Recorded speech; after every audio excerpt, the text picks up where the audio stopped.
வணக்கம் நண்பர்களே, Munish learning zone சேனலுக்கு உங்களை மீண்டும் வரவேற்பதில் மிக்க மகிழ்ச்சி. இன்னைக்கு நம்ம வீடியோவில் பார்க்க போகிறது 8D the problem solving methodology. Manufacturing இண்டஸ்ட்ரியில் ரெகுலர் ப்ராசஸில் வரக்கூடிய அப்நார்மல் ப்ராப்ளமை அட்ரஸ் பண்ணுறதுக்கு இந்த ப்ராப்ளம் சால்விங் மெத்தடாலஜி யூஸ் பண்ணுவாங்க. அதை பற்றி தான் இன்றைக்கி நம்ம டீட்டெயில்டாக பார்க்க போகிறோம். வீடியோக்குள்ளே போகிறதுக்கு முன்னாடி நம்ம சேனலை நீங்கள் இன்னும் சப்ஸ்கிரைப் பண்ணல அப்படின்னா ப்ளீஸ் சப்ஸ்கிரைப் பண்ணுங்க, சேனலுக்கு சப்போர்ட் பண்ணுங்க.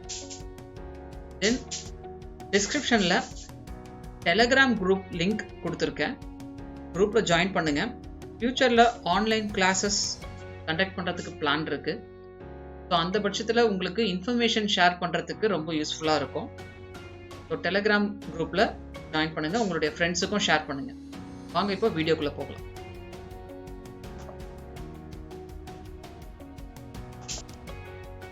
ஸோ ஃபர்ஸ்ட் வந்து பார்த்தீங்கன்னா வாட் இஸ் 8D? 8Dனா என்ன அப்படிங்கிறத நம்ம குவிக்காக பார்த்துருவோம். ஆல்ரெடி சொன்ன மாதிரி இது வந்து ஒரு proven systematic problem solving methodology. Ford motor company தான் வந்து இதை ரொம்ப பாப்புலர் பண்ணாங்க. அவங்களுடைய சப்ளையர்ஸ் எல்லாருமே வந்து கரெக்டிவ் ஆக்ஷன்ஸ் வந்து 8D ரிப்போர்ட்டில் தான் கொடுக்கணும் அப்படிங்கிறது ஸ்ட்ரிஞ்சண்டாக ரொம்ப ஃபாலோ பண்ணாங்க. ஏன்னா அந்த பெனிஃபிட் வந்து பார்த்தீங்கன்னா கம்பெனி ரியலைஸ் பண்ணும்போது அதை எல்லா இண்டஸ்ட்ரீஸுமே வந்து அடாப்ட் பண்ணிட்டாங்க. தென் இந்த நம்பர் ரெப்ரசென்ட் பண்ணுற மாதிரி 8 டிசிப்ளின்ஸ் ஆர் 8 ஸ்டெப்ஸ் இருக்குது இந்த ப்ராப்ளம் சால்விங் மெத்தடாலஜியில். அதுதான் அந்த 8 அப்படிங்கிற நம்பர் வந்து ரெப்ரசென்ட் பண்ணுது. இந்த மெத்தடாலஜி வந்து பார்த்தீங்கன்னா நம்ம எந்த ஒரு இடத்துலையுமே வந்து யூஸ் பண்ணலாம். லைக் ஒரு ப்ராடக்டில் ஒரு நான் கன்ஃபார்மன்ஸ் வந்திருக்கு, ஒரு ப்ராசஸில் ஒரு சர்வீஸில் எதில் நான் கன்ஃபார்மன்ஸ் வந்தாலும் நம்ம இந்த ப்ராப்ளம் சால்விங் மெத்தடாலஜியை அப்ளை பண்ண முடியும்.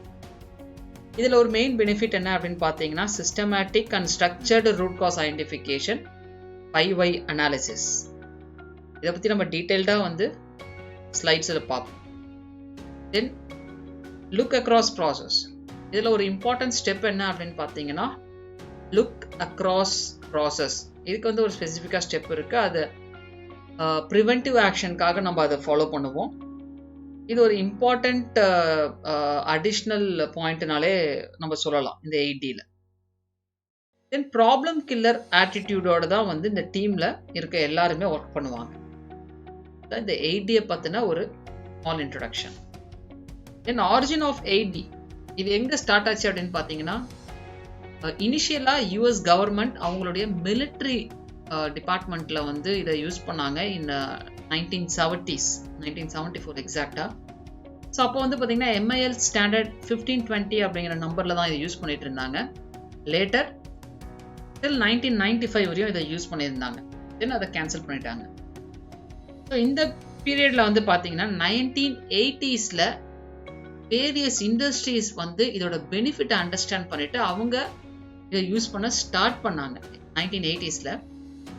லேட்டர் 1990s இதை வந்து பார்த்தீங்கன்னா குளோபலாக எல்லா எலக்ட்ரானிக்ஸ் அண்ட் ஆட்டோமோட்டிவ் இண்டஸ்ட்ரீஸும் வந்து இதோட பெனிஃபிட் அண்டர்ஸ்டாண்ட் பண்ணிட்டு அவங்களுடைய இன்டர்னல் ப்ராசஸில் இதை ஒரு மேண்டட்டரி சிஸ்டம் மாதிரியே கொண்டு வந்துட்டாங்க நிறைய கம்பெனிஸில், like fort company.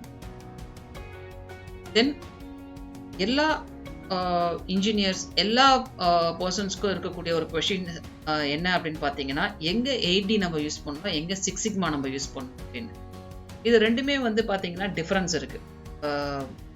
That means coming to the basic thing, ஃபண்டமெண்டலாக என்ன அப்படின்னு பார்த்தீங்கன்னா ஒரு ப்ராசஸ் ரன் ஆகுது அப்படின்னா அதில் 2 types ஆஃப் வேரியேஷன்ஸ் வரும்.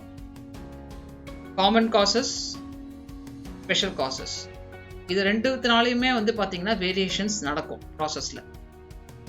அந்த ரைட் ஹேண்ட் சைட் நீங்கள் கிளியராக பார்க்கலாம். இந்த ப்ராசஸ் வந்து பார்த்தீங்கன்னா வித்தின் அ பேண்டில் வந்து ட்ராவல் ஆகிட்டு இருக்கு. பட் லைன்ஸ் வந்து பார்த்தீங்கன்னா ட்ரெண்ட் லைன்ஸ் வந்து ஜிக்ஸாக்காக போயிட்டு வந்துட்டு இருக்கு. This is called common causes. இது நார்மலாக ஒரு ப்ராசஸில் இருக்கக்கூடிய வேரியேஷன்ஸ். ஸோ இந்த ப்ராசஸ் வேரியேஷனை நம்ம ரெடியூஸ் பண்ணுறோம், அதனால வந்து பார்த்தீங்கன்னா நம்மளுக்கு குவாலிட்டி டிஃபெக்ட்ஸ் கம்மியாகும். ஸோ இந்த மாதிரியான ப்ராஜெக்ட்ஸை நம்ம டிரைவ் பண்ணுறோம் அப்படின்னா it comes under 6 Sigma. Common causes வேரியேஷன்ஸை நம்ம அட்ரஸ் பண்ணுறதுக்கு ஒர்க் பண்ணுறோம் அப்படின்னா it comes under 6 Sigma. So லெஃப்டில் வந்து பார்த்தீங்கன்னா இந்த ப்ராசஸ் வந்து ட்ராவல் ஆகிக்கிட்டே இருக்கு. இந்த ப்ராசஸ் வந்து பாத்தீங்கன்னா ஒரு at a point of time வந்து பாத்தீங்கன்னா அவுட் ஆஃப் லிமிட் போகுது. ஒரு குரோனிக் ப்ராப்ளமோ இல்லைன்னா ஒரு ஸ்பெஷல் காசோ அந்த இடத்துல நடக்குது. அந்த பர்டிகுலர் ப்ராப்ளத்தை அட்டாக் பண்றதுக்காக தான் நம்ம 8D யூஸ் பண்ணுவோம். Okay, I am repeating. Common causes, common வேரியேஷன்ஸை வந்து அட்ரஸ் பண்றதுக்கு 6 சிக்மா யூஸ் பண்ணணும். குரோனிக் ப்ராப்ளம், ஸ்பெஷல் காஸ்னால வரக்கூடிய ப்ராப்ளத்தை அட்டாக் பண்றதுக்கு 8D யூஸ் பண்ணணும். Hope it is clear now. So ஸ்க்ரீனில் வந்து பார்த்தீங்கன்னா இந்த 8 ஸ்டெப்ஸ் கொடுத்துருக்கேன். வீடியோவை பாஸ் பண்ணி பார்த்துக்கலாம். நான் இது லைன் பை லைனாக படித்தேன் அப்படின்னா உங்களுக்கு டைம் நிறைய எடுக்கும், வீடியோட டைம். ஸோ இதை பாஸ் பண்ணிவிட்டு நீங்கள் ஸ்டெப் பை ஸ்டெப்பாக என்ன இருக்குது அப்படிங்கிறத please go through. Okay, first step define the team. So டீமில் வந்து பார்த்தீங்கன்னா first of all cross functional team அப்படிங்கிறத நம்ம இன்ஷூர் பண்ணிக்கணும். கிராஸ் ஃபங்க்ஷனல் டீம் என்ன அப்படின்னு பார்த்தீங்கன்னா ஒவ்வொரு டிபார்ட்மெண்ட்ல இருந்து ஒரு ரெப்ரசன்டேட்டிவ் வரணும். ஓகேங்களா? அந்த வரக்கூடிய பர்சன்ஸ்க்கு வந்து அவங்களுடைய ரெஸ்பெக்டிவ் டிபார்ட்மெண்ட்ல வந்து என்ன ப்ராசஸ் நடக்குது அப்படிங்கக்கூடிய நாலேஜ் இருக்கணும். ரெண்டாவது அத்தாரிட்டி இருக்கணும். ஒரு ஆக்ஷன்ஸை வந்து அவங்களுக்கு நம்ம டைரக்ஷன் கொடுக்குறோம் அப்படின்னா அவங்க அந்த ஆக்ஷன்ஸை வந்து டிபார்ட்மெண்ட்ல டிரைவ் பண்ணணும். ஓகேங்களா? ஒரு ஃப்ரெஷராக வந்துட்டாங்க அப்படின்னா அவங்களுக்கு எதுவுமே தெரியாது. ஸோ அந்த ஒரு பர்பஸ்க்காக தான் நான் இதை எக்ஸ்பிளைன் பண்ணுறேன். ஸோ ஆத்தரைஸ்டு பர்சனாக இருக்கணும். Then across the organisation, purchase, supply chain, it is எல்லாருமே வந்து பார்த்தீங்கன்னா அந்த 8D டீமில், கிராஸ் ஃபங்க்ஷன் டீமில் வந்து பார்ட்டிசிபேட் பண்ணணும். எதனால அப்படின்னு பார்த்தீங்கன்னா இன்கேஸ் சப்ளையர் பார்ட்ஸ்லேருந்து வரக்கூடிய குவாலிட்டி டிஃபெக்ஷனால தான் வந்து நம்மளுக்கு கஸ்டமர் கம்ப்ளைண்ட் வருது அப்படின்னா அப்போ பர்ச்சேஸ் இன்வால்வ் ஆகணும், சப்ளை செயின் இன்வால்வ் ஆகணும். என்ன ஆக்ஷன்ஸ் நம்ம டிரைவ் பண்ணுறோம் அப்படிங்கிற நாலேஜ் அவங்களுக்கும் வேணும். ஸோ இது மூலயமா என்ன சொல்ல வரும் அப்படின்னு பார்த்தீங்கன்னா இந்த 8D அப்படிங்கிறது வந்து not only for the quality or not only for the customer representative. இந்த நாலேஜுங்கிறது அக்ராஸ் த கம்பெனி எல்லாருக்குமே இருக்கணும். அவங்க டிபார்ட்மெண்ட்ல வரக்கூடிய ப்ராப்ளத்தையுமே வந்து இது மூலயமா நம்ம சால்வ் பண்ணலாம். அடுத்து வந்து பார்த்தீங்கன்னா இந்த டீம் ஃபார்ம் பண்ணும்போது வந்து ஒரு இன்டைரக்ட் அண்டர்ஸ்டாண்டிங் என்ன வரும் அப்படின்னா how teams are working together, எப்படி பாண்ட் இருக்கு, பீப்புள் டு பீப்புள் வந்து எப்படி பாண்ட் இருக்கு அப்படிங்கிறதும் நம்மளுக்கு அண்டர்ஸ்டாண்ட் பண்ணிக்கிறதுக்கு ஈஸியாக இருக்கும். ஸோ இதுதான் வந்து define the team. D2 define the problem. ஒரு ப்ரோவர்ப் இருக்கு, well defined problem solves the problem by 50%. அதாவது நன்கு விவரிக்கப்பட்ட ப்ராப்ளம் ஸ்டேட்மெண்ட் வந்து பார்த்தீங்கன்னா ப்ராப்ளத்தை 50% அதுவே சால்வ் பண்ணிடும். ஸோ அந்த அளவுக்கு வந்து ஒரு இம்பார்ட்டன்ஸ் வந்து நம்ம இதில் கொடுக்கணும் டிஸ்கிரிப்ஷனை ஃப்ரேம் பண்ணுறதுக்கு. இந்த ப்ராப்ளம் டிஸ்கிரிப்ஷனை வந்து நம்ம ஃப்ரேம் பண்ணுறோம் அப்படின்னா அதில் வந்து 5W அப்படிங்கிறது கண்டிப்பாக இருக்கணும். What, when, where, who, why. So இதுக்கான ஆன்சர்ஸ் எல்லாமே வந்து அந்த ப்ராப்ளம் டிஸ்கிரிப்ஷனில் இருக்கணும். நீங்கள் சிம்டம்ஸை வந்து டிஸ்கிரைப் பண்ணணும். Then traceability very important. Traceability வந்து பார்த்தீங்கன்னா 5M கவர் பண்ணியிருக்கணும். Man, machine, material, method, measurement. As much as possible என்ன இன்ஃபர்மேஷன்ஸ்லாம் இருக்கோ அது எல்லாத்தையுமே இந்த ப்ராப்ளம் டிஸ்கிரிப்ஷனில் நம்ம இன்க்ளூட் பண்ணியிருக்கோம். தென் internal customer R external customer யார் அஃபெக்ட் ஆயிருக்காங்க, எவ்வளவு குவான்டிட்டி அஃபெக்ட் ஆயிருக்கு, என்ன ப்ராப்ளம் டைம் ஃப்ரேம் என்ன, எந்த நேரத்தில் அதை ஐடென்டிஃபை பண்ணியிருக்காங்க, இல்லை எந்த நேரத்தில் அதை ப்ரொடக்ஷன் பண்ணியிருக்காங்க. ஸோ இதெல்லாமே வந்து அந்த ட்ரேசபிலிட்டியில் வந்துடும். தென் அந்த ப்ராப்ளம் டிஸ்கிரிப்ஷனில் வந்து நம்ம எக்காரணத்தை கொண்டோ நம்மளே சொல்யூஷன் கொடுக்குற மாதிரியான வேர்ட்ஸோ இல்லை காசஸை மென்ஷன் பண்ண மாதிரியான வேர்ட்ஸோ அதில் யூஸ் பண்ணக்கூடாது. As much as possible problem டிஸ்கிரிப்ஷனில் கீழே வந்து பார்த்தீங்கன்னா பிக்டோரியல் இன்ஃபர்மேஷன் கொடுக்கறதுக்கு நம்ம ட்ரை பண்ணலாம். Good versus bad, okay part versus not okay part, அதுதான் இங்கே குட் விசஸ் பேட்னு சொல்லியிருக்கேன். ஸோ அந்த பிக்டோரியல் இன்ஃபர்மேஷன் கொடுக்கறதுக்கு ட்ரை பண்ணலாம் வேர் எவர் அப்ளிகபிள். தென் இது ஃபர்ஸ்ட் அக்கரன்ஸா இல்லை ரிப்பீட் அக்கரன்ஸா இதையுமே நம்ம வந்து ஆட் பண்ணலாம். Repeat occurrence in the sense இதுக்கு முன்னாடி எடுத்த ஆக்ஷன்ஸோ எய்தர் ஃபாலோ பண்ணலை ஆர் அடியர் பண்ணலை. அந்த இன்ஃபர்மேஷன்ஸ் நம்ம கன்ஃபார்ம் பண்ணுறதுக்காக இந்த எத்தனை டைம் ஆஃப் அக்கரன்ஸ் இருக்குது அப்படிங்கிறத நம்ம மென்ஷன் பண்ணணும். D3 define the interim action plan. So இந்த இன்டரிம் ஆக்ஷன் பிளான்ங்கிறது வந்து பார்த்தீங்கன்னா to ensure show is not getting stopped. அதாவது ஒரு ப்ராசஸ் ரன் ஆகிட்டு இருக்கு, internal process or external process. External process நான் மீன் பண்ணுறது கஸ்டமர் லைன். நம்ம கஸ்டமர் லைனே எடுத்துப்போம், because we all working for customers, we all working for our customers. கஸ்டமரோட லைன் ஸ்டாப் ஆகக்கூடாது. ஓகேங்களா, ஒரு ப்ராப்ளம் ஹைலைட் பண்ணியிருக்காங்க, quality or delivery what ever it is. So அந்த லைன் ஸ்டாப் ஆகாமல் நம்ம என்ன பண்ணணும், இம்மீடியட்டாக வித்தின் அ ஸ்டிப்புலேட்டட் டைம். ஒவ்வொரு கம்பெனியும் ஒவ்வொரு ஸ்டிப்புலேட்டட் டைம் கொடுப்பாங்க, 24 hours ஆர் 48 hours மேக்ஸிமம். அதுக்குள்ள நம்ம என்ன ரியாக்ட் பண்ணுறோம் அப்படிங்கிறது தான் இந்த define the interim action plan. இதில் வந்து ஸ்பெசிஃபிக்காக நம்ம என்ன பண்ணுவோம் அப்படின்னு பார்த்தீங்கன்னா, ப்ராப்ளம் வந்தோன்னா அந்த ப்ராப்ளத்துக்கான கம்யூனிகேஷன் நம்மளோட இன்டர்னல் டீம் எல்லாருக்குமே பாஸ் ஆன் பண்ணணும். தென் நம்மளுடைய FG warehouse, production line, WIP, தென் சப்ளையர் பிளேஸ், டிரான்சிட்ல இருக்கிறது, இது எல்லாத்தையுமே வந்து ட்ராக் பண்ணணும். இந்த D2ல வந்து இன்ஃபர்மேஷன் நம்மளுக்கு கிடைச்சிருக்கும், எப்போ ப்ரொடியூஸ் பண்ண பாட்டு இல்லை எப்போ அசம்பிள் பண்ண பாட்டு அப்படின்னு. ஸோ அதை பேஸ் பண்ணி அதுக்கப்புறமா நம்ம ப்ரொடியூஸ் பண்ணியிருக்கக்கூடிய எல்லா பார்ட்ஸ்லுமே ப்ராப்ளம் இருக்கா இல்லையான்றத ஒரு அண்டர்ஸ்டாண்டிங் வர்றதுக்காக நான் சொன்ன இந்த எல்லா இடத்துலையுமே வந்து ட்ராக் பண்ணணும் நம்ம, இன்க்ளூடிங் டிரான்ஸ்போர்ட்டில் இருக்கக்கூடிய பார்ட்ஸையுமே சேர்த்து. தென் சப்ளையர் லொக்கேஷனில் எதாவது இருக்குது அப்படின்னா அதையுமே கவர் பண்ணணும். வேறு லொக்கேஷனில் இருக்குது, யூனிட் 1, யூனிட் 2, ஸோ அந்த மாதிரி வேறு லொக்கேஷனில் இருக்குது அப்படின்னா ஸோ எல்லாத்தையுமே நம்ம கவர் பண்ணி ஃபஸ்ட்டு ஒரு ஷேப்பு கொண்டு வரணும், இன்ஃபர்மேஷனை ஒரு ஷேப்பு கொண்டு வரணும். இந்த இடத்துல எவ்வளோ குவான்டிட்டி இருக்குது, எவ்வளோ எப்போ ப்ரொடியூஸ் பண்ணது, இந்த இன்ஃபர்மேஷன்ஸை கொண்டு வந்தால் மட்டும்தான் எது ஓகே நாட் ஓகே அப்படிங்கிறத நம்ம செக்ரிகேட் பண்ண முடியும். சரி, ஏன் இது இவ்வளோ க்ரூஷியல்? இன்டரிம் ஆக்ஷன் பிளான் அப்படிங்கிறது ரொம்ப க்ரூஷியல்னு சொல்லுவாங்க. எதனால? To immediately isolate the problem. ஓகேங்களா, இப்போ சொன்ன மாதிரி ஓகே நாட் ஓகே நம்ம பிரிக்கிறதுக்கு. To protect the supply chain of our customers and guarantee continuation of good quality supply. So நம்மளுடைய கஸ்டமர்ஸோட லைனை அஃபெக்ட் பண்ணாமல் குட் குவாலிட்டி சப்ளை அது மட்டும்தான் நம்ம பண்ண போகிறோம் அப்படிங்கிற ஒரு அஷூரன்ஸை நம்ம கொடுக்குறோம் கஸ்டமர்ஸ்க்கு, கேரண்டி கொடுக்குறோம். ஸோ கஸ்டமர்ஸ் தென் நம்மளுடைய கம்பெனி இந்த ஆப்ளிகேஷன்ஸ், லயபிலிட்டி, இந்த தலைவலிலாம், இந்த ஒரு இஷ்யூலாம் வரக்கூடாது. அதனால இம்மிடியட்டாக நம்ம ப்ராப்ளத்துக்கு ஒரு ஃபர்ஸ்ட் எய்ட் ஆக்டிவிட்டி கொடுத்துரும். நெக்ஸ்ட் வந்து பார்த்தீங்கன்னா இந்த பேண்டைட் ஃபிக்ஸ் அப்படின்னு சொல்லுவாங்க. until we find out the permanent corrective and preventive action, அதை நம்ம ஐடென்டிஃபை பண்ணி இம்ப்ளிமெண்ட் பண்ணுற வரைக்கும் நம்ம இந்த ஆக்ஷனை கண்டினியூ பண்ணி கஸ்டமரோட லைன் வந்து அஃபெக்ட் ஆகாத மாதிரி பார்த்துக்கணும்.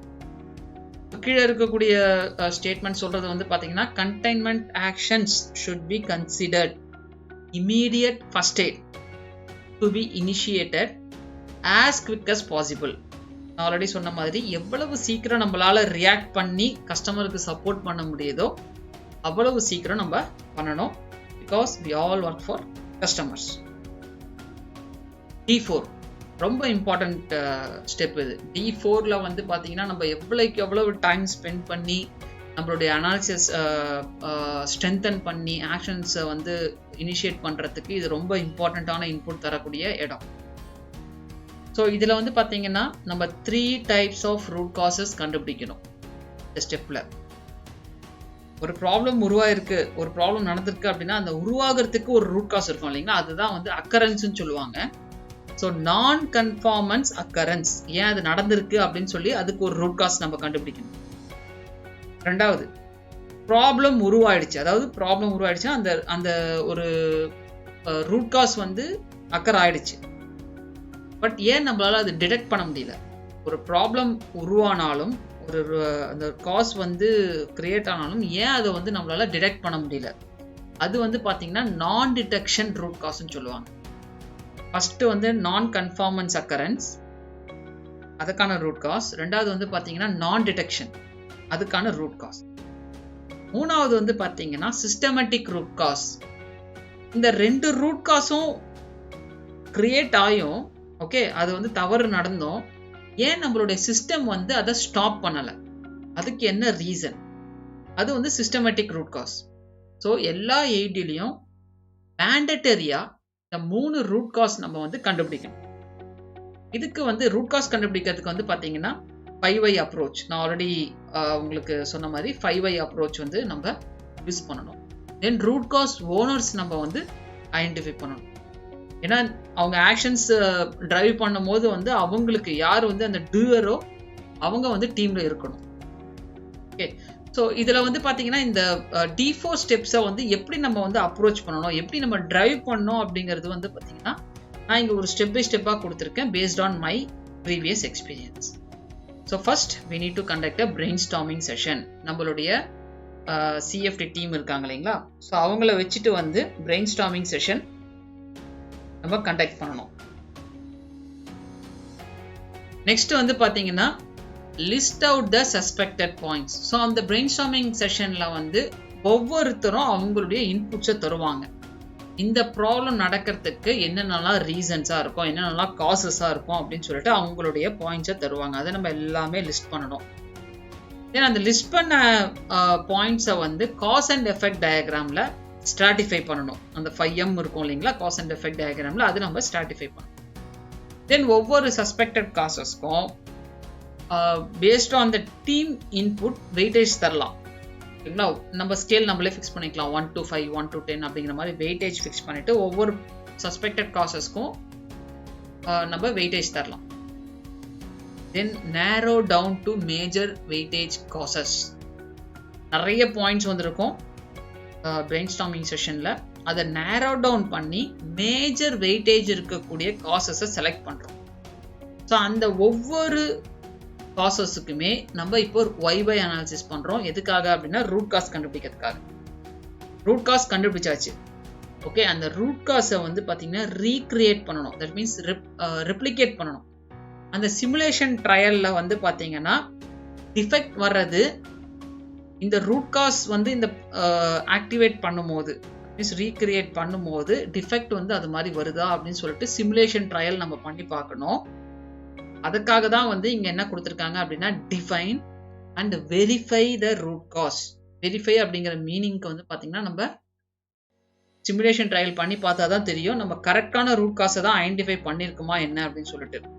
நிறைய கம்பெனிஸில் வந்து நம்ம இந்த ஸ்டெப்பை பண்ணுறது இல்லை. Because of time constraint, because of cost constraint, machine availability, man power availability அப்படிங்கிறதுனால இந்த ஒரு ஸ்டெப்ஸை வந்து பார்த்தீங்கன்னா பேஸ்ட் ஆன் த எக்ஸ்பீரியன்ஸில் வந்து ஐடென்டிஃபை பண்ணிட்டு ஓகே அப்படிங்கிற மாதிரி எடுத்துகிட்டு போயிடுவாங்க. But simulation trial plays a vital role in D4. ஓகேங்களா, ஸோ கூடுமான வரைக்கும் இந்த பாயிண்ட்டை வந்து ஃபாலோ பண்ணுங்க.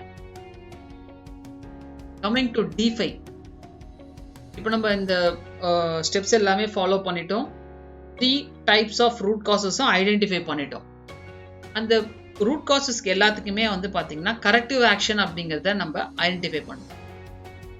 ஸோ அதை பர்டிகுலர் பர்சன்ஸ்க்கு வந்து ரெஸ்பான்சிபிளாக கொடுத்து வித் அ டைம் ஃப்ரேம் அதை வந்து நம்ம ரெக்கார்ட் பண்ணணும். So we need to ensure இந்த கரெக்டிவ் ஆக்ஷன் எடுத்தோம் அப்படின்னா இந்த ப்ராப்ளம் ரிசால்வ் ஆகிடும் அப்படிங்கிறத நம்ம என்ஷூர் பண்ணிக்கணும். அதோட எஃபெக்ட்னஸ் எப்படி இருக்குங்கிறத பார்க்கணும். அதை வந்து நம்ம இப்போ D6ல வந்து ரொம்ப ஸ்ட்ரக்சர்டாக பண்ணுவோம். அதாவது கரெக்டிவ் ஆக்ஷன் கரெக்டாக இம்ப்ளிமெண்ட் ஆயிருக்கா வித் டிஃபைன்டு டைம் ஃப்ரேம் அப்படிங்கிறத ஃபஸ்ட்டு வெரிஃபை பண்ணிக்கணும். செகண்ட் வந்து ஏதாவது ஒரு measurement like key performance indicators, so அதை வந்து ட்ராக் பண்ணணும் before and after action implementation. இது கூடுமான வரைக்கும் அந்த ப்ராசஸ் சம்மந்தப்பட்ட பர்சன்ஸ் இல்லாமல் ஒரு இன்ஸ்பெக்ஷன் பர்பஸ்க்காக அதர் டிபார்ட்மெண்ட் இல்லை அதர் குரூப்பில் இருக்கவங்கிட்ட கொடுத்துட்டு அதை நம்ம ஆடிட் பண்ண சொல்லலாம். ஸோ இது மாதிரி பண்ணும்போது நம்மளுடைய இம்ப்ளிமெண்டேஷன் எஃபெக்டிவ்னஸ் எப்படி இருக்குன்னு தெரியும். தென் ப்ராக்டிகலிட்டி டிஃபிகல்ட்டி எதாவது இருக்கா என்னன்னு தெரியும். Over a period of time, அதாவது ப்ராப்ளத்துலேருந்து வெளியே வந்தால் போகுதோம் அப்படின்னு சொல்லிட்டு கொஞ்ச நாள் ஃபாலோ பண்ணுவாங்க. ஏதாவது ஒரு புது ஆக்ஷன் நம்ம இம்ப்ளிமெண்ட் பண்ணோம் அப்படின்னா over a period of time அது என்ன ஆகும் அப்படின்னா அப்படியே டைல்யூட் ஆகிடும். அதை வந்து கரெக்டாக ஃபாலோ பண்ண மாட்டாங்க. அப்போ வந்து திருப்பி அந்த ப்ராப்ளம் வர ஆரம்பிக்கும். ஸோ திருப்பியும் வந்து பார்த்தீங்கன்னா இந்த செகண்ட் அக்கரன்ஸ், ரிப்பீட்டடிவ் அக்கரன்ஸ் அப்படிங்கிற இஷ்யூலாம் வரும். அதனால ப்ராக்டிகலிட்டி டிஃபிகல்ட்டி எதா இருக்கா அப்படிங்கிறதையும் நம்ம எக்ஸாமைன் பண்ணணும். இதுதான் வந்து D6ல பண்ணுறோம். Moving on to the next step D7, prevent recurrence. Okay, so இதுக்கு ஆப்டான வேர்டு என்ன அப்படின்னு பார்த்தீங்கன்னா இண்டஸ்ட்ரி டெர்மினாலஜியில் ஹாரிசான்டல் டிப்ளாய்மெண்ட். ஸோ சிம்பிளாக சொல்ல போனோம் அப்படின்னா நம்ம வந்து ஒரு ரூட் காஸ் ஐடென்டிஃபை பண்ணியிருப்போம். ஓகே, அந்த ரூட் காஸ், அதாவது 3 டைப்ஸ் ஆஃப் ரூட் காசஸ் இருக்குன்னா அது similar kind of machine, similar kind of process, similar kind of services எந்தெந்த இடத்துலலாம் நடக்குதோ அக்ராஸ் த ஆர்கனைசேஷன், யூனிட் 1ல இருக்கலாம், யூனிட் 2ல இருக்கலாம், யூனிட் 4ல இருக்கலாம், where ever it is. So same type of process வந்து அவங்க ஃபாலோ பண்ணுறாங்க, மெத்தடாலஜி ஃபாலோ பண்ணுறாங்க அப்படின்னா இந்த ரூட் காஸ் அங்கே கிரியேட் ஆகிறதுக்கும் ஆப்பர்ச்சுனிட்டி இருக்குது.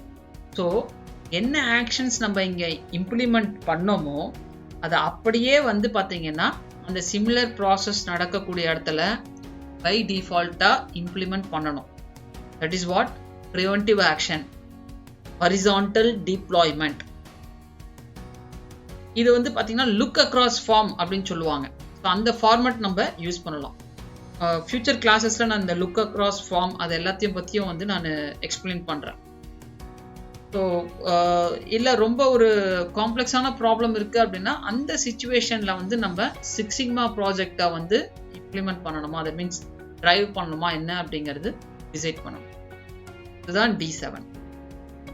So finally coming to this D8, congratulate the team. Once இந்த D7 வரைக்கும் எல்லா ஆக்டிவிட்டிஸும் முடிச்ச பிறகு formally we need to close the 8D.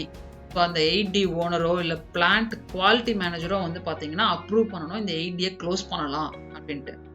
தென் உங்களுடைய லேர்னிங் எக்ஸ்பீரியன்ஸ் இருக்கு இல்லைங்களா, நாலேஜை வந்து ஷேர் பண்ணணும் டீமுக்கு. அதே மாதிரி எந்தெந்த இடத்துலலாம் சிமிலர் ப்ராடக்ட்ஸ் இருக்கோ அதுலேயுமே வந்து இதை இம்ப்ளிமெண்ட் பண்ணணும். அதுதான் இந்த ப்ரிவென்டிவ் ஆக்ஷன்ஸில் நம்ம பண்ணிக்கிட்டு இருக்கோம் D7ல். தென் உங்களுடைய லெசன்ஸ் லேர்ன்ட்டை டாக்குமெண்ட் பண்ணுங்கள், ரெக்கார்ட் பண்ணுங்கள். இம்ப்ளிமெண்ட் பண்ண ஆக்ஷன் பிளானை ஸ்டாண்டர்டைஸ் பண்ணுங்கள். The form of control plan, work instruction, even drawings. Some actions calls for the ECN, engineering change notification, drawings update பண்ணுற மாதிரி. ஸோ அதுக்கும் நம்ம ரெக்கமெண்டேஷன் பண்ணணும். ஸோ இது எல்லாமே வந்து சக்ஸஸ்ஃபுல்லாக கம்ப்ளீட் ஆகிடுச்சு, எஃபெக்டிவ்னஸ்லாம் கரெக்டாக போயிட்டுருக்கு, நோ இஷ்யூஸ் அப்படிங்கிற பட்சத்தில் ஃபார்ம் பண்ண டீமை வந்து டிஸ்பேண்ட் பண்ணிவிட்டு we can close the 8D report. So இதுதான் வந்து 8Dயில் இருக்கக்கூடிய ஸ்டெப்ஸ் நண்பர்களே. இந்த வீடியோ உங்களுக்கு உபயோகமாக இருக்கும் அப்படிங்கிறத நம்புகிறேன். உங்களுக்கு ஏதாவது கொஸ்டின்ஸ் இருந்துச்சு அப்படின்னா கமெண்ட்ஸில் போஸ்ட் பண்ணுங்கள், நான் ஆன்சர் பண்ணுறேன். இந்த வீடியோவை லைக் பண்ணுங்கள், உங்களுடைய ஃப்ரெண்ட்ஸ் கிட்ட ஷேர் பண்ணுங்கள். மறக்காமல் நம்ம சேனலுக்கு சப்ஸ்கிரைப் பண்ணுங்கள். நான் ஆல்ரெடி சொல்லியிருக்க மாதிரி டிஸ்கிரிப்ஷனில் டெலகிராமோட குரூப் லிங்க் கொடுத்துருக்கேன், குரூப்லேயும் ஜாயின் பண்ணுங்கள். நன்றி நண்பர்களே.